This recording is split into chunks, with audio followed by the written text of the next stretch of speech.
সাংবাদিকদেরকে বলা হয় জাতির চতুর্থ স্তম্ভ, সাংবাদিকদেরকে বলা হয় জাতির আয়না, সাংবাদিকদেরকে বলা হয় জাতির বিবেক, সাংবাদিকদেরকে বলা হয় একটি মহান পেশার সাথে সংযুক্ত।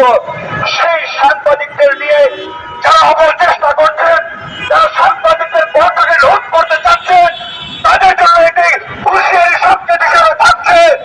আপনারা খেতে খালি বসি যে কোনো ধরনের অপরাধ করে বেড়ান, কিন্তু অপরাধ করে ছাড় পাবেন না। সাংবাদিক রয়েছে বাংলাদেশ নয়, সারা বিশ্বে প্রত্যেকটি আনাচে কানাচে জাগ্রত রয়েছে সাংবাদিকদের গরম। কয়জনকে আপনি কণ্ঠরোধ করবেন, কয়জনকে হত্যার চেষ্টা করবেন? সারা দেশে বর্তমানে সাংবাদিকের এখন সন্তান রয়েছে।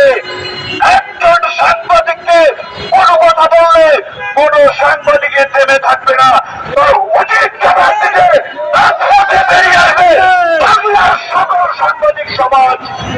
আমি একটা কথা বলতে চাই, সারা বাংলাদেশে প্রত্যেকটি থানা, উপজেলায়, জেলায় বিভিন্ন সাংবাদিক সংগঠন রয়েছে।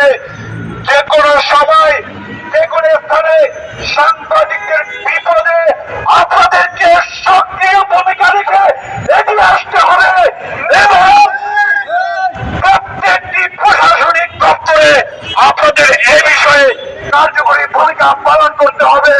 হয়তো দিনে দিনে ভবিষ্যৎ প্রজন্ম এই সাংবাদিক পেশায় আসতে তারা ভয় পাবে।